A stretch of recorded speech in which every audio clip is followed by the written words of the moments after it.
Hello everybody, welcome back to the NIBIRU channel. It is February 19th, 2017. Very interesting information coming in. One of our subscribers, Jason, sent in some fantastic information. And now astronomers are starting to reveal what I think is some very, very vital information. So this is the article that Jason sent in. And Jason, this is a fantastic article. Thank you very much. Really has me thinking. But anyways, folks, I'm not going to bore you with a bunch of astronomy word salad. But the reason why I am bringing you this article is to show you that astronomers are discovering that other planets and stars do and will interact with our sun. And I believe wholeheartedly that we do live in an electric universe.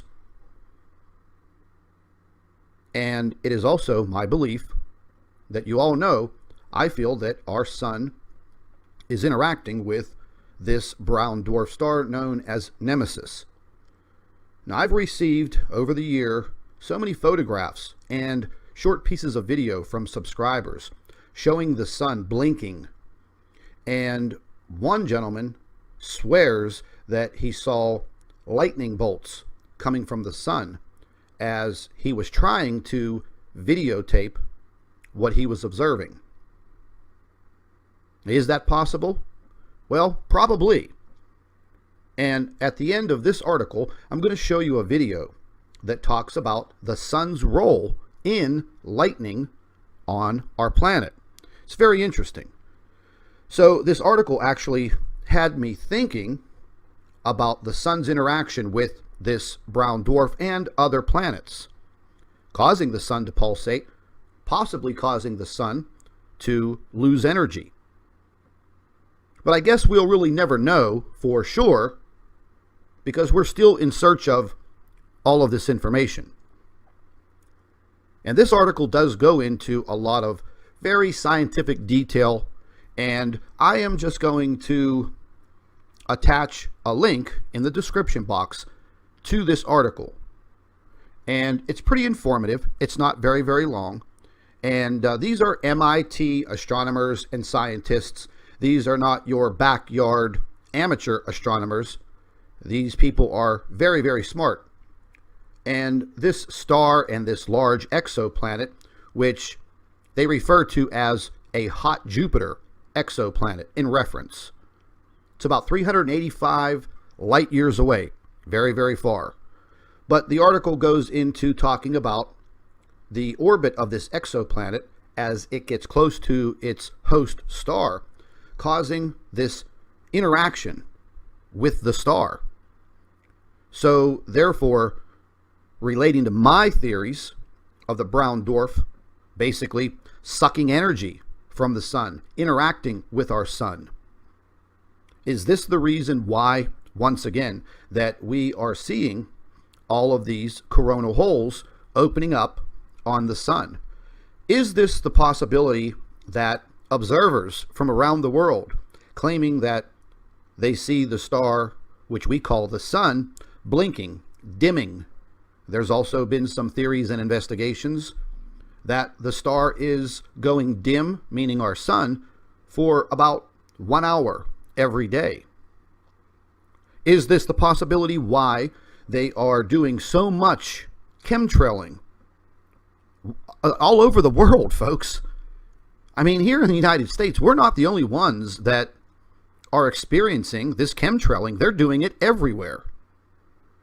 I mean, just yesterday, I was trying to capture the sun using a filter on the telescope and live streaming it onto YouTube. It was a little bit of a disaster because the winds were gusting up to about 40 miles an hour on the hilltop that I had the equipment. It turned out okay.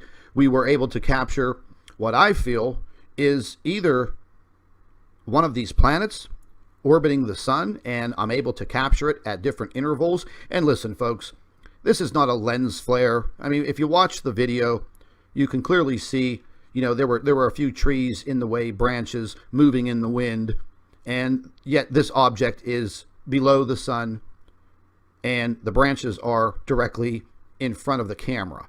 So I received a lot of kind of weird comments And I even received one comment from some individual that told me that he was filing a federal lawsuit against me.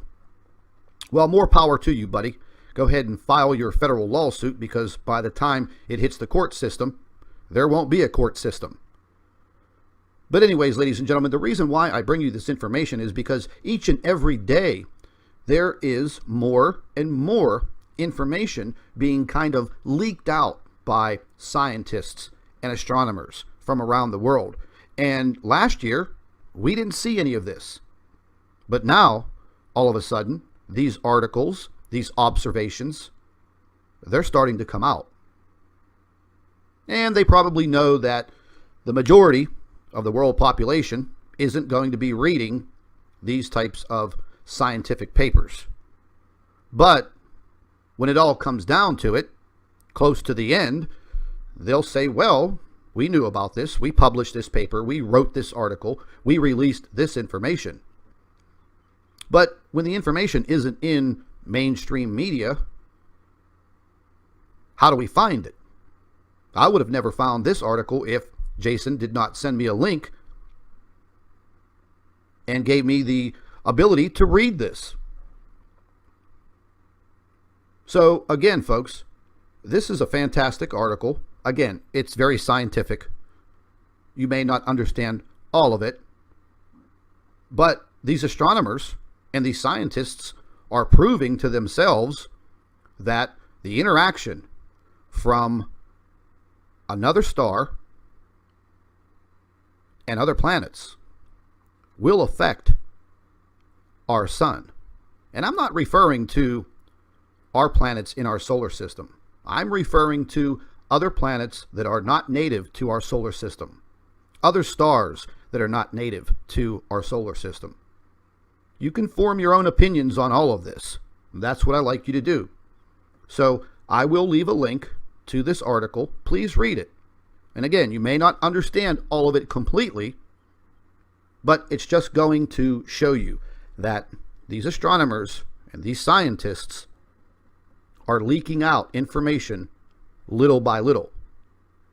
And then you can watch the short video by Discovery News, and it's going to talk about the sun's role in lightning, electricity. So very informative.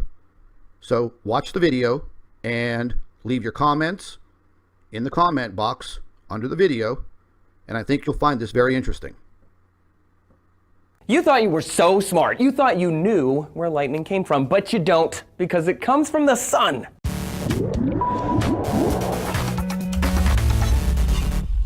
Howdy light bulbs, Trace here coming at you from D News with your weekly space update. Lightning is a fairly common way for nature to showcase its raw power. Molecules in the clouds bump and grind up on each other, creating a buildup of static electricity. As the cloud becomes charged up with electricity, electrons snake up from the ground as well to make a circuit. That's called the step leaders. When the electrons meet, lightning.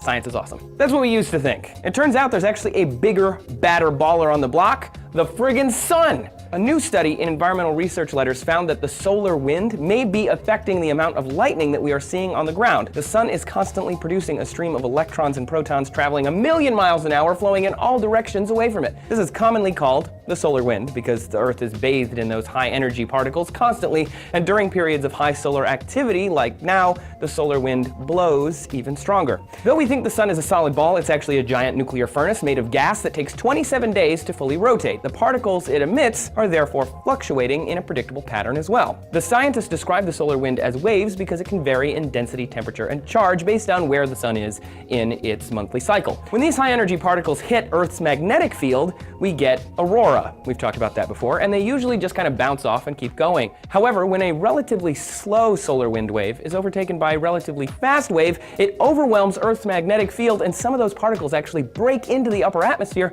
charging up the clouds and causing an increase in either the frequency or intensity of lightning. The scientists weren't exactly clear on which it was, whether it was a rate of lightning or intensity. You'd think you'd want to be more clear on that. It's not just our sun causing the static buildup either. When other stars explode millions of light years away, they also send out these high-energy particles, and some of them do eventually hit us as well. Mathematically, this is like mind-boggling, right? What are the chances of a star exploding millions of years ago at just the right time to shoot out a particle which after millions of years will hit us and cause a lightning strike that will finally give me superpowers?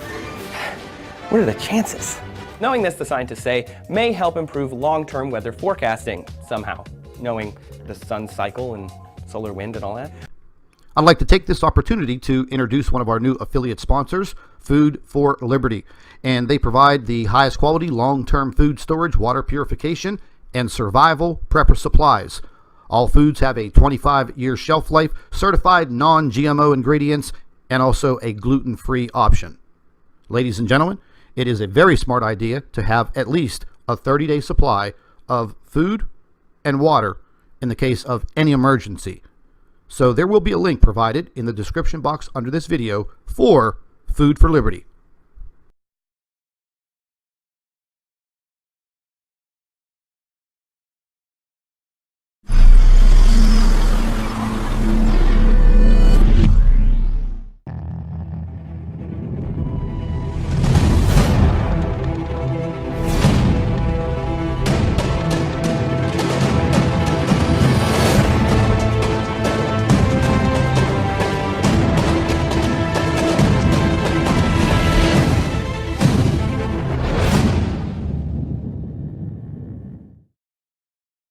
Hello everybody, welcome back to the NIBIRU channel. It is February 19th, 2017. Very interesting information coming in. One of our subscribers, Jason, sent in some fantastic information. And now astronomers are starting to reveal what I think is some very, very vital information. So this is the article that Jason sent in. And Jason, this is a fantastic article. Thank you very much. Really has me thinking. But anyways, folks, I'm not going to bore you with a bunch of astronomy word salad. But the reason why I am bringing you this article is to show you that astronomers are discovering that other planets and stars do and will interact with our sun. And I believe wholeheartedly that we do live in an electric universe. And it is also my belief that you all know, I feel that our sun is interacting with this brown dwarf star known as Nemesis. Now, I've received over the year so many photographs